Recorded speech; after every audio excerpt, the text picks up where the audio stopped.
Entonces, fíjense, vamos a ver si nos podemos entender. Ustedes en la materia de resistencia de materiales han visto esfuerzos, han visto torsiones, han visto pues, diferentes tipos de esfuerzos sobre los materiales. Fíjense, resulta que si yo tuviera un cilindro de concreto y lo comprimo, pues nosotros esta fuerza dividida entre el área nos permitiría calcular el esfuerzo entre una cierta área, podríamos calcular fuerza entre área y eso nos daría un valor de esfuerzo. Evidentemente que también podríamos medir cómo se va achaparrando esta muestra, porque evidentemente que con la fuerza va a empezar a cambiar de altura y probablemente también cambie tengo una deformación lateral y me genere un cilindro un poquito más chaparrito. Entonces a eso le llamaríamos deformación y esa deformación surge a partir de una cierta longitud inicial. Con esa información nosotros podemos obtener una curva esfuerzo-deformación. Más o menos, si fuera concreto, pues tal vez nos daría, perdón, si fuera concreto, tal vez nos daría algo así. En esta curva, esfuerzo contra deformación unitaria. Ya ves que el esfuerzo es fuerza entre área y la deformación unitaria es deformación entre longitud inicial. Más, puede ser que alguna letra te cambie de lo como te lo enseñaron, pero es en esencia lo mismo, ¿no? Y lo mismo le pasa si nosotros jalamos una varilla. Eh, Creo que en la academia de construcciones donde ustedes aplican esa fuerza sobre una varilla, la empiezan a jalar y también, pues evidentemente que la varilla se va a deformar un poco, ¿no? Va a crecer un poquito hacia arriba y también podemos obtener una curva esfuerzo-deformación en una varilla, nada más que ahí la escala sería muy distinta, ¿no? Pongamos para un concreto, tal vez el esfuerzo a compresión que puede soportar serían 300 kilos centímetro cuadrado, y esos 300 kilos sobre centímetro cuadrado no son nada comparado con lo que resiste una varilla. Una varilla resiste mucho, pero a tensión, y el concreto es a compresión. Bueno, si una varilla la sometemos a tensión, probablemente nos dé una gráfica así. Y más o menos por acá estaremos leyendo un esfuerzo de fluencia, un FY, de unos 4,200 kilogramos centímetro cuadrado. Es decir, no es nada los 300 que soporta el concreto, ¿no? Bueno, bueno, no, tanto como nada, no, sí aguanta mucho. Y seguramente vamos a leer otro esfuerzo último. Probablemente ese esfuerzo último ande del orden de 5,000 o 6,000 kilogramos centímetro cuadrado. Bueno, pero estas curvas yo creo que sí les han platicado en su materia de resistencia de materiales. Y resulta que nosotros podemos sacar la pendiente de la zona elástica, la pendiente de la zona elástica, y esa pendiente, pues, nos da como resultado algo que se llama módulo de elasticidad. Ese módulo de elasticidad es la relación entre esfuerzo y deformación unitaria. Dicho de otra forma, este mismo módulo de elasticidad es en esencia lo que le llamamos la ley de Hooke. Y esa ley de Hooke nos diría, esfuerzo es igual a las propiedades elásticas del material por su deformación unitaria. Ahí está, nuestra ley de Hooke. Seguramente ustedes ya lo han visto, ¿no? En su materia de resistencia a materiales. Ahora, resulta que el suelo, sobre todo los suelos que son de tipo granulares, los suelos que son gruesos, tú sabes que hay suelos gruesos y suelos finos, ¿no? Dentro de los finos podríamos encontrar al limo, a las arcillas y tal vez a los orgánicos. Bueno, pero dentro de los suelos gruesos hay gravas y arenas. Bueno, los suelos gruesos resulta que tienen un asentamiento elástico.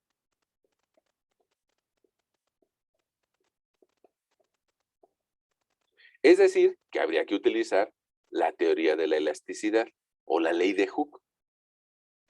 ¿Por qué tienen un asentamiento elástico? Pues porque rápidamente disipan la presión del agua, a diferencia de las arcillas.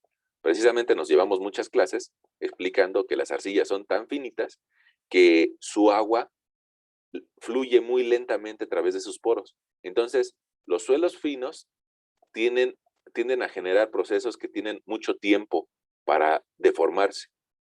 En cambio, los suelos gruesos, como sus partículas miden muchos centímetros o milímetros, pues sus huecos también permiten rápidamente la salida del agua y no generan incremento en la presión de poro como los suelos finos.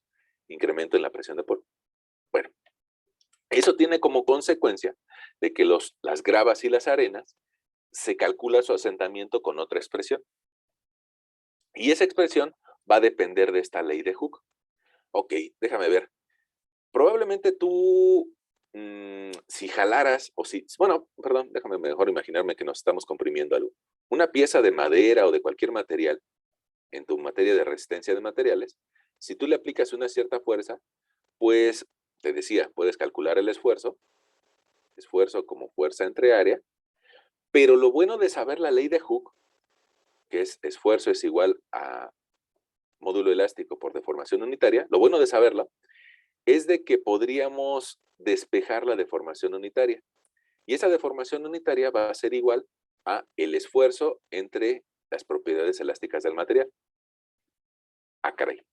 ¿Eso qué me permitiría? Si yo sé la deformación unitaria, pues resulta que también podría saber que la deformación unitaria es deformación entre longitud inicial o altura inicial.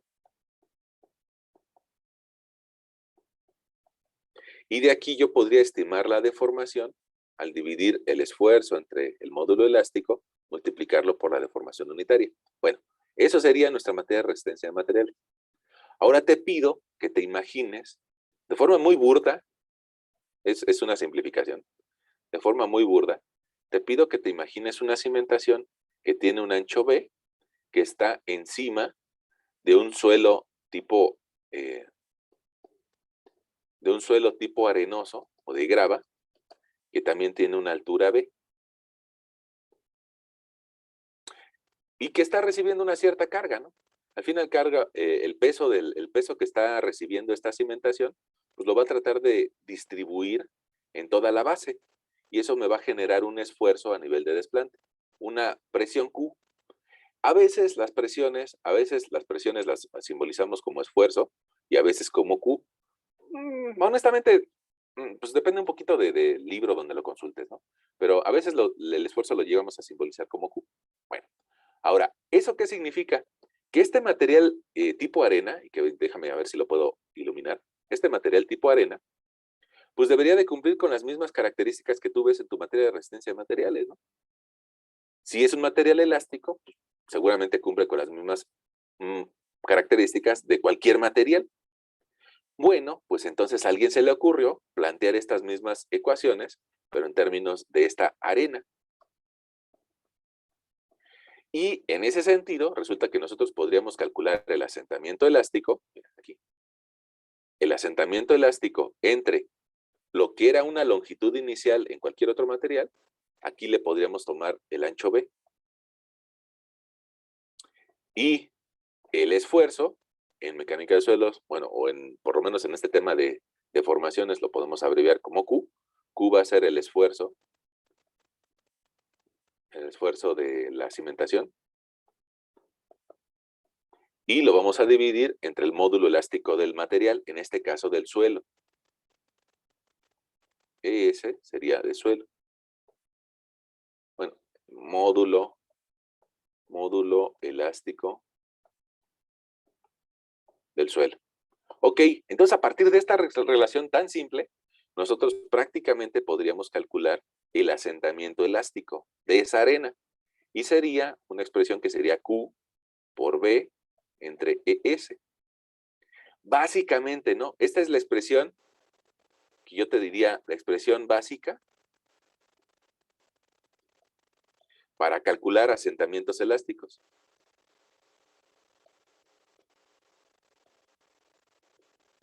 Y está basada en tu teoría o tu materia de resistencia de materiales, ¿no? Al fin y al cabo, resistencia de materiales es una parte de la física. Y pues nosotros, básicamente una ingeniería civil es la física aplicada, ¿no? Bueno, ahora, te digo que es una expresión básica porque alguien evidentemente dirá, bueno, pero si esto se comprime, pues va a empezar a deformarse hacia los lados. Y esa deformación a los lados, seguramente tú platicaste de algo que se llama relación de Poisson. Si nosotros le aplicamos una carga y se mueve hacia los lados, hay algo que se llama relación de Poisson. Probablemente para esa relación de Poisson en tu materia de resistencia de materiales, tal vez utilicen un símbolo así, una mu, o tal vez utilicen un símbolo así. Cualquiera de las dos, dependiendo del libro, del profesor, de la persona con la que estés actuando, probablemente utilicen una letra u otra. Pero algo que deberíamos de observar ahorita es de que las deformaciones laterales pues también juegan, porque al lado de esta arena que está siendo comprimida, probablemente exista otra arena que está simplemente viviendo feliz y contenta, ¿no? Entonces dice, oye, pues para mí, ¿por qué me aplastas? Entonces, ese efecto de deformación lateral hay que tomarlo en cuenta en la expresión. Y eso nos lleva a multiplicarlo por 1 menos la relación de Poisson al cuadrado. Y entonces empieza a complicar la fórmula. Pero la base que yo te había dicho, es la esencia. Y después, puede ser que llegue alguien más y nos diga, es que hay que multiplicarlo por un factor de rigidez. Porque puede ser que esta cimentación se hunda de forma rígida, como un cuerpo rígido, y dentro del suelo genere un asentamiento completamente rígido, o puede ser que la cimentación se empiece a comportar de forma flexible. ¿Y eso de qué va a depender? Pues de qué tan rígido sea la diferencia de elasticidades entre la elasticidad de la cimentación y la elasticidad del suelo. Otra vuelta, elasticidad de la cimentación y elasticidad del suelo. Evidentemente que, pues que no son las mismas y que probablemente tengan cierto parecido, pero no son iguales. Entonces, este último factor, el factor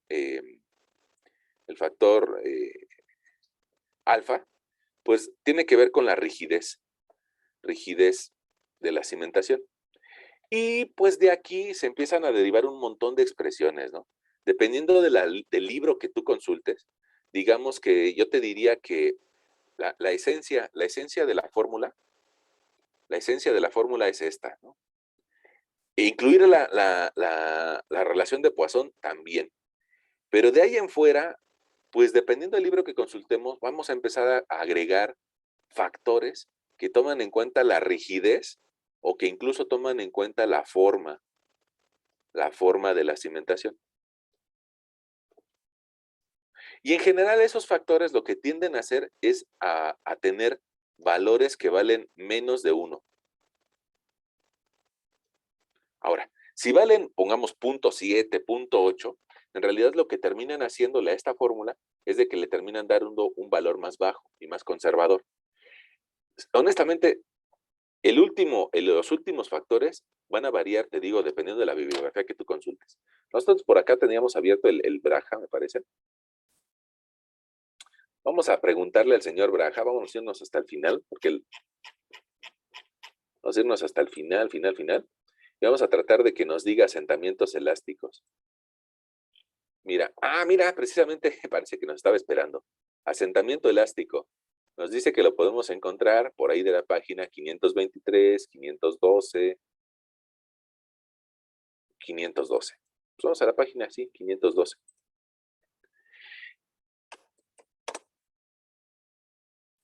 Esa no es la 512, esta es la 491. Quiere decir que hay un diferencial de 20 páginas, ¿no? Entonces vámonos a la 530. Y aquí ya más o menos llegamos a la 512. Hay que bajar un poquito.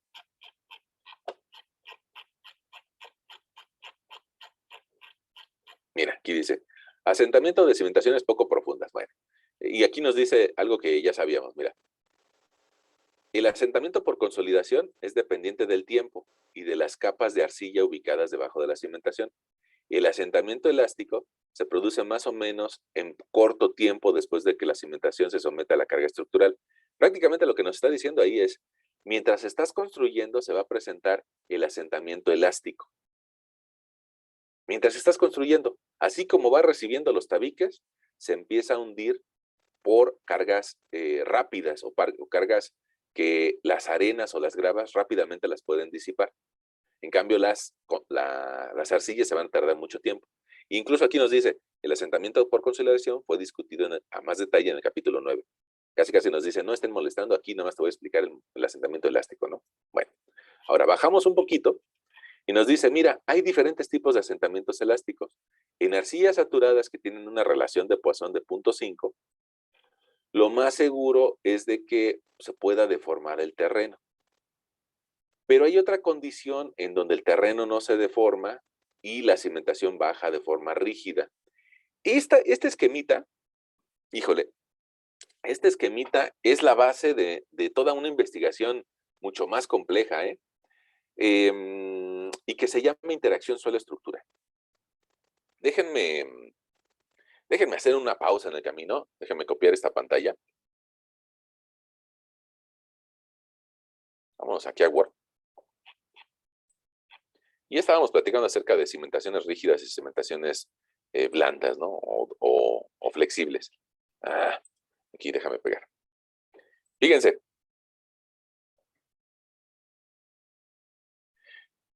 ahorita yo te dibujé nada más una zapata y ya como que nos dolió eso de ver una zapata deformada. Pues con más razón nos podríamos imaginar un cajón de cimentación que pudiera deformarse, ¿no? Ahora, es una exageración, pero precisamente en tu materia de resistencia de materiales, tú calculas cómo se deforman las cosas, cómo se deforma una viga o cómo se deforma pues, cualquier otra cosa. Bueno, imagínate que la cimentación recibe una carga y pudiera deformarse. Evidentemente que no va a ser gran distancia, sino que van a ser apenas unos cuantos milímetros, pero existe. Y eso nos va a dar una condición que permitiría que toda la carga tuviera el mismo valor. No importa si se deforma, sigue teniendo el mismo valor. Y eso prácticamente es lo que considera Boussinesq en su teoría que nos permite calcular el incremento de esfuerzos debajo de la cimentación. Tú no sé si recuerdas las hipótesis de Boussinesq, pero nos decía, el material es homogéneo, el material es isótropo, lineal, y sobre todo recibe una carga uniforme. Aunque se deforme el terreno, la carga sigue siendo la misma. Todas las flechitas miden lo mismo. Pero alguien, evidentemente, que dirá, eso no es cierto, yo nunca he visto que una cimentación se deforme tanto. Probablemente alguien dirá, no, pues es que si el cajón está hecho de concreto, pues lo más seguro es de que se quede rígido. Pero la teoría de Boussinesq nos diría, en el centro sientes más esfuerzo que en las orillas. Y si eso es cierto, pues entonces nuestra cimentación en la parte central tendría que tener una mayor deformación. Porque si en el centro tengo mayor incremento de esfuerzos que en las orillas, pues entonces eso debería de provocarme que un punto o el suelo que esté debajo del centro, este punto A, que el asentamiento en A va a ser, perdón, el asentamiento en A va a ser mayor que el asentamiento en B. Y entonces alguien diría, caray, pero si el suelo se deforma más en A que en B, pues entonces se pueden presentar dos cosas, que si el cajón es muy, muy rígido, probablemente el suelo que esté abajo se separe. Déjame dibujarte el suelo. Si el suelo de abajo se separa del cajón, pues aquí me va a quedar como que un hueco para que pasen las ratas, ¿no?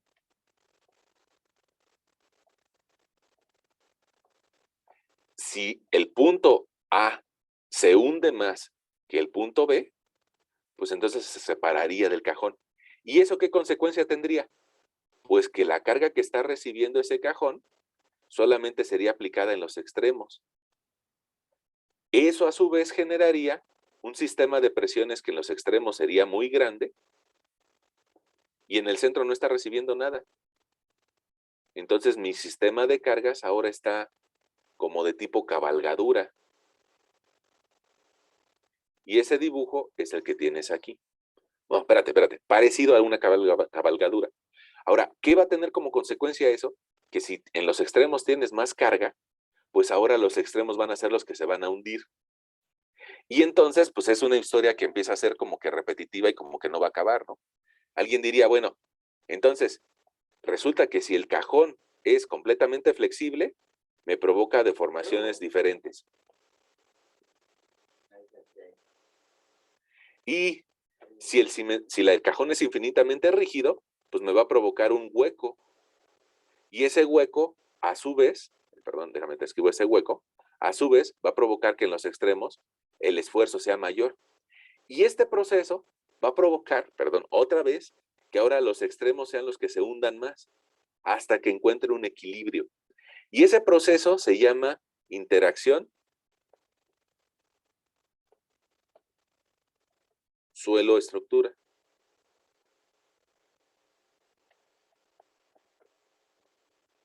Porque la hipótesis de Boussinesq no es cierta. Perdón, déjenme tirar algo a la basura, pero la hipótesis de Boussinesq de que la cimentación es flexible no es cierta. Hasta cierto punto es cierta, hasta cierto punto. Pero evidentemente que tampoco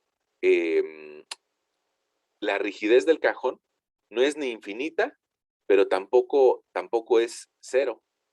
Esta rigidez o esta relación EI no es ni una ni otra. Y la rigidez del suelo también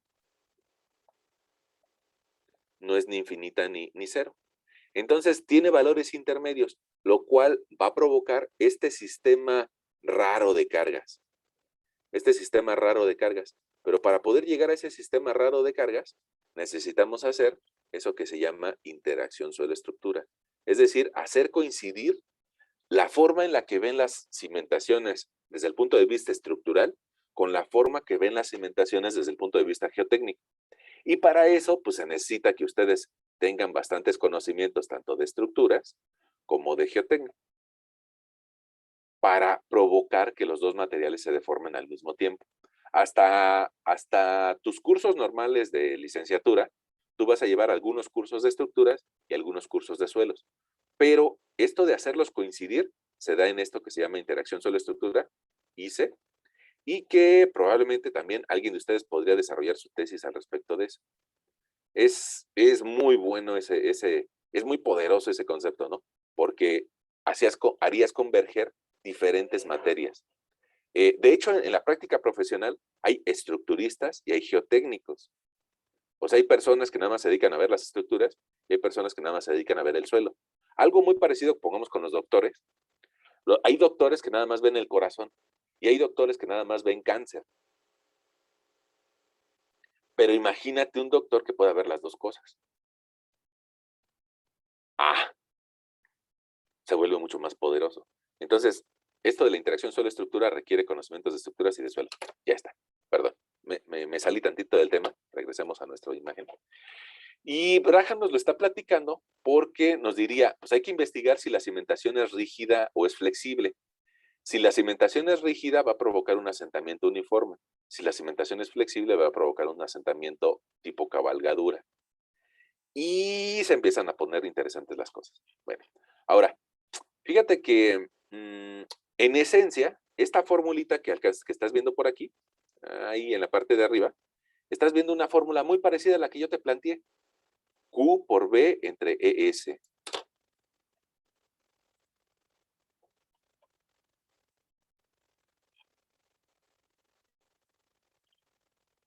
Q por B entre ES. Básicamente es la misma fórmula, nada más que le agrega dos términos, A. Y esos dos términos A dependen de la rigidez de la cimentación. Esa es una teoría para arcillas. Y asentamiento basado en la teoría de la elasticidad es la misma fórmula que te expresé, pero con otras variables. Mira, le voy a dar una captura de pantalla.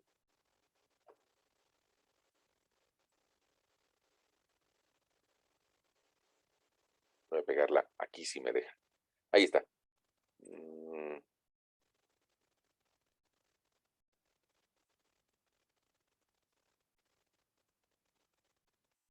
Si te das cuenta, es la misma fórmula que yo te expresé arriba. Q por B entre ES, 1 menos la relación de Poisson al cuadrado, y el factor alfa. Y yo te dije que a veces le agregan otros factores. Esos otros factores IF o IS dependen de la geometría.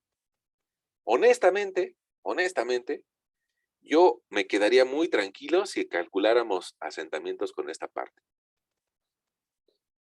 Los siguientes factores lo único que van a hacer es de que al tener un valor menor a 1, van a hacer que mi asentamiento sea menor. y probablemente se acerque más a la realidad, pero está siendo también muy conservador. Ahora, para meternos a esa fórmula, lo que sí requerimos son valores de elasticidad. Vamos a ver si aquí nos lo presenta Braja. Vamos a ver si nos lo presenta por aquí. Híjole, creo que no.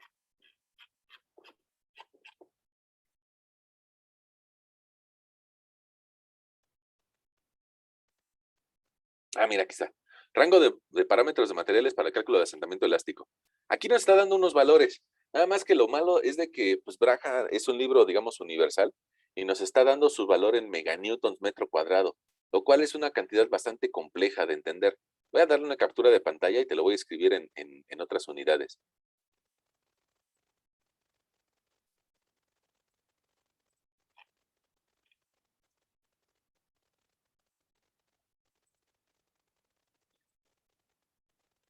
Ahí están parámetros elásticos y ahorita lo escribimos con otra unidad. Una unidad que podamos entenderle más nosotros, ¿no? Como mexicanos. Suena feo eso, ¿no? Ahí está. Bueno, resulta que si yo quiero transformar un módulo de elástico de, de, de una arcilla, pongamos una arcilla blanda, aquí nos dice que llega a tener 4 a 20 meganewtons metro cuadrado. Pues yo te diría que ese valor en México lo solemos expresar en kilogramos sobre centímetro cuadrado y que una arcilla blanda tal vez tenga de 40 a 200, ¿no? Híjole, me duele ponerle 200, le voy a poner 150. Me duele porque, híjole, las arcillas que luego tenemos en la Ciudad de México no llegan a ese valor, ¿no? De 200. Entonces, fíjate, yo le voy a poner 40 a 50 kilogramos centímetro cuadrado, lo cual me permitiría, eso sí, para que veas una arcilla media, tal vez hablar de unos 180 a 400 kilos centímetro cuadrado. Y una arcilla dura, tal vez desde unos 400 kilos centímetro cuadrado hasta unos 800, 800 kilos centímetro cuadrado. La arena suelta, pues igual nada más vamos a multiplicar otro cero, ¿no? La arena suelta pues nos llevaría desde 100 hasta 250 kilogramos centímetro cuadrado. Una arena semidensa de 150 a 300 kilogramos centímetro cuadrado. Una arena densa 350 a 550 kilogramos sobre centímetro cuadrado. Una arena limosa, aquí nos dice que desde 100 hasta, y para que veas yo siento que debe de ser mayor, hasta unos 300. Sobre todo si está compacta, ¿no? Acuérdate que la arena limosa es nuestro tepetate. Arena con grava, aquí nos da valores desde 700 hasta 1700 kilogramos centímetro cuadrado. Y bueno, yo creo que sí vale la pena escribir aquí arcilla de la CDMX, ¿no? Que pues, en muchas ocasiones llegamos a tener de 40 a 100 kilogramos centímetro cuadrado. Somos raros, ¿no? Tenemos valores bien bajitos. Bueno, eso significaría de 4 a 10 meganewtons metro cuadrado. Ya está. Y aquí tenemos diferentes valores de relación de Poisson. Fíjate, la arcilla de la Ciudad de México, como está saturada, le podríamos considerar una relación de Poisson de 0.5. Ya está. Una pregunta, ¿ustedes sí saben qué es la relación de Poisson o se los platico?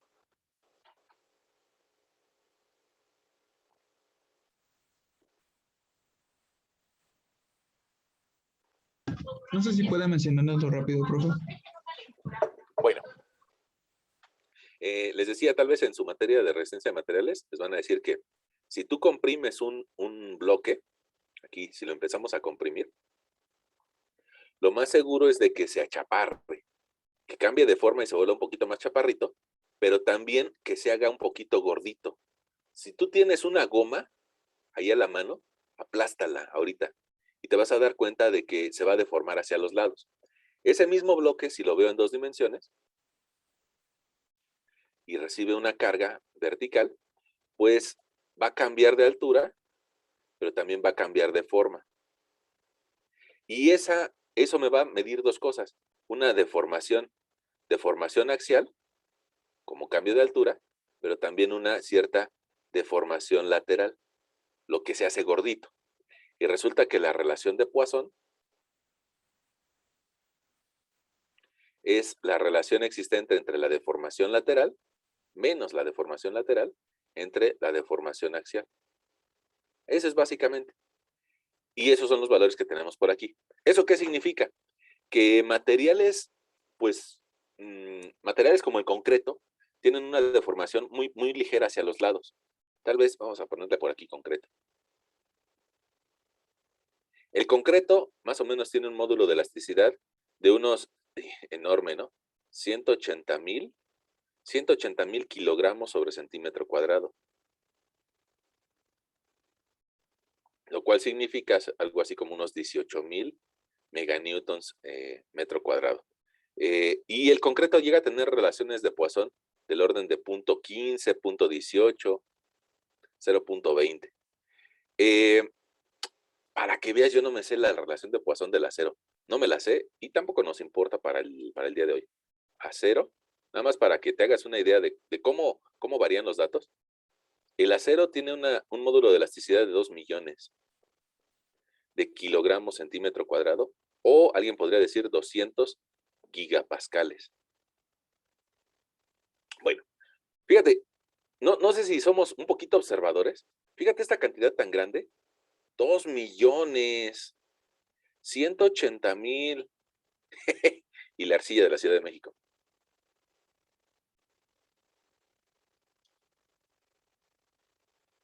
Ni siquiera la podemos comparar, ¿no? Entonces, fíjense, yo creo que vale la pena con esos valores, pues que hagamos una referencia acerca de qué tanto dinero se le invierte a las construcciones en la parte de arriba. Se le mete mucho dinero a la parte de arriba, y se le mete dinero porque los materiales salen caros, ¿no? El concreto, el acero, hace que cueste mucho. Pero fíjate que el concreto y el acero tienen valores de elasticidad enormes comparados a la arcilla. Y entonces, pues de repente hay gente que dice, es que no quiero hacer un estudio de mecánica de suelos, porque sale muy caro. Pues sí, probablemente salga caro, pero evidentemente que es para extender el material más débil. Y si alguien dice que los hilos se cortan por el eslabón más delgado, ¿no? O las cadenas se cortan por el eslabón más delgado. Entonces, el material más blando, pues es el que te va a dar más problemas. Entonces, sí valdría la pena hacer el estudio de mecánica de suelos. Bueno, ya está. Ahora, vamos a imaginarnos el día de hoy un ejemplito. Vamos a imaginarnos un ejemplito de una cimentación. Una cimentación, por lo menos desde un punto de vista de el análisis más simple, ¿no? El análisis más simple yo te decía que era deformación elástica igual a Q por módulo de elasticidad, no, perdón, Q por la base entre el módulo de elasticidad del suelo por 1 menos la relación de Poisson al cuadrado. Básicamente es eso, ¿no? Básicamente es eso. ¿Le podemos agregar más factores? Sí, pero hoy vamos a hacer nuestro ejemplo con esta expresión. Y vamos a considerar que esa zapata está con un suelo lateral tipo, tipo limo de baja plasticidad. Y debajo de ese limo de baja plasticidad, vamos a imaginarnos una arena limosa.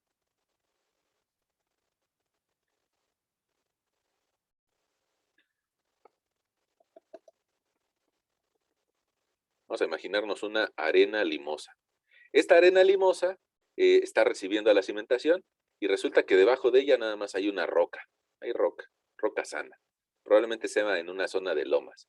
Este espesor de arena limosa vamos a considerarlo, pues tal vez de 2 metros, y aquí una base de 1 metro para esta cimentación.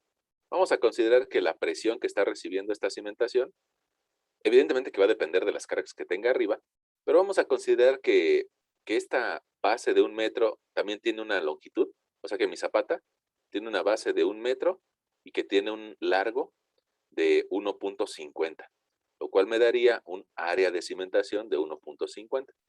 Y vamos a considerar que baja una carga de 10 toneladas. Bueno, pues con esos numeritos, resulta que nosotros podríamos estimar que esas 10 toneladas y entre esa área de cimentación me va a dar una presión de descarga de 10,000 kilos sobre un área de desplante de 1.5 metros cuadrados. Eso, a su vez, me va a generar una presión de 10,000, perdón, entre 1.5, nos va a dar una presión de 6,666, un poco diabólico, ¿no? 6,666 kilogramos centímetro cuadrado o 6.6 toneladas metro cuadrado. Ahí está. Esa presión va a intentar comprimir a esta arena limosa. Y de nuestra tablita nosotros podemos, evidentemente que sería mejor tener una muestra, ¿no? Pero de esta arena limosa podemos encontrar que tiene un módulo de elasticidad de 100 a 300 kilogramos centímetro cuadrado. Vamos a irnos con un valor medio. Si consideramos que esta arena tiene un módulo elástico de 200 kilogramos sobre centímetro cuadrado, bueno, pues ya lo podríamos utilizar a nuestra expresión. Alguien diría, bueno, pero hay que ver su relación de Poisson. Ahí está, la alcanzamos a ver, una relación de Poisson para una arena de 0.3. 0.35 vamos a considerar. Ahorita te platico de la relación de Poisson. Bueno, pues con esos datos ya podríamos calcular nuestro asentamiento. Nuestro asentamiento elástico de ese material sería 6,666 kilogramos sobre centímetro cuadrado, sería la Q, por un ancho de cimentación de 1 metro, o sea, de 100 centímetros, por una relación de Poisson de 1 menos 0.35 al cuadrado, entre el módulo de elasticidad del material, que serían 200 kilogramos sobre centímetro cuadrado. Nuestra deformación elástica, podemos multiplicar, pongamos todo lo que está en la división. Si yo tomo 6,600 y lo multiplico por 100 y lo divido entre 200, me va a dar una deformación de 3,333 kilogramos centímetro cuadrado entre kilogramos centímetro cuadrado se simplifica, ¿no? Y nos quedan solamente centímetros. Centímetros. Y voy a multiplicarlo por 1 menos, híjole, la relación de Poisson. Me está dando un valor enorme. Perdón. A ver, aquí puede ser que algo ande mal. Bueno, a ver, vamos a hacerlo. 1 menos 0.35 al cuadrado nos va a dar de 0.8. Aquí algo anda mal. Aquí algo anda mal. No puede ser una deformación no puede ser una deformación que mida más que lo que mide el estrato, ¿no? Rayos.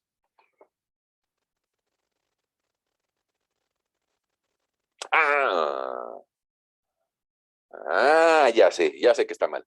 Está mal nuestro uso de unidades a la hora de calcular el esfuerzo. Fíjate, 10 toneladas sí son 10 kilogramos.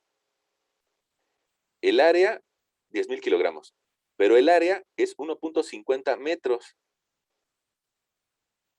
Pero si yo quiero obtener el valor en kilogramos centímetro cuadrado, no lo tengo que meter así, sino que esa misma área de cimentación, si la quiero calcular en centímetros, me provocaría multiplicar 100 centímetros por 150 centímetros.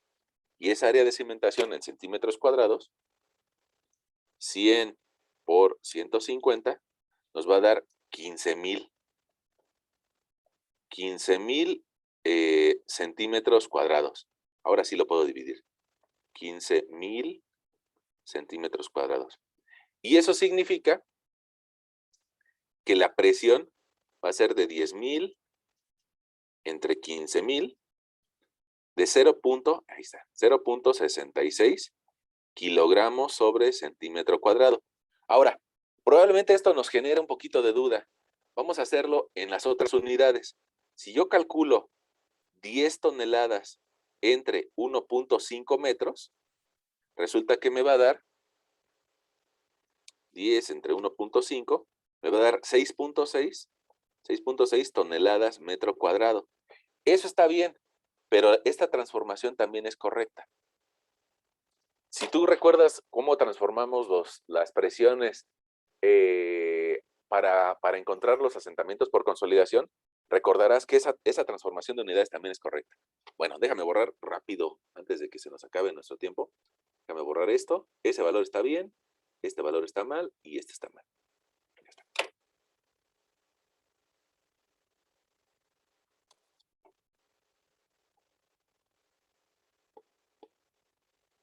Ya está. Ok, ahora sí, déjame escribirlo con rojo para que se vea. Ahí tendríamos una presión de 0.66 kilogramos centímetro cuadrado, 0.66 kilogramos centímetro cuadrado. Si multiplico 0.666 por 100 y luego lo divido entre 200, me va a dar como resultado 0.33 centímetros multiplicados por 1 menos 0.35 al cuadrado. Ese resultado nos da de 0.87 y este estrato de 2 metros se asentaría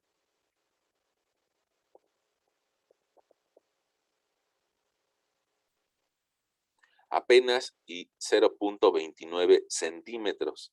Ante esa presión, bueno, esta en realidad es un asentamiento pequeño de formación elástica de 2.9 milímetros. Es un asentamiento pequeño, pero esta formulita, la que aplicamos el día de hoy, y que yo te digo que es la más básica y es la más simple, probablemente alguien nos critique por el hecho de que no estamos considerando el espesor del estrato. Si te das cuenta, en esta formulita que aplicamos el día de hoy, nunca consideramos los 2 metros. Pero tampoco consideramos la disipación de las presiones. Y precisamente para considerar la disipación de las presiones y el espesor del estrato, es de que existe la otra fórmula, con la última que veíamos en el libro. Mira, híjole. Esta. Dentro de los términos IS e IF y alfa, es donde entra la consideración acerca de disipación de presiones y espesor del estrato. Y eso lo podríamos hacer tal vez en la siguiente sesión, considerar esos términos IF, IS y alfa. El día de hoy, pues ya son 9 de la mañana con 15 minutos y yo creo que podríamos terminar nuestra sesión por ahí, por hoy. Básicamente, honestamente a mí, este asentamiento de 2 milímetros no me preocuparía, ¿no? Pero bueno, por eso los asentamientos por elásticos no se les da tanta importancia que los asentamientos por consolidación. Tú recuerdas que cuando hicimos nuestro ejemplo de consolidación, se nos estaba asentando 20 centímetros, ¿no? Entonces, 2 milímetros, pues no es nada. Ya está. Si tienen alguna duda, la tratamos de contestar.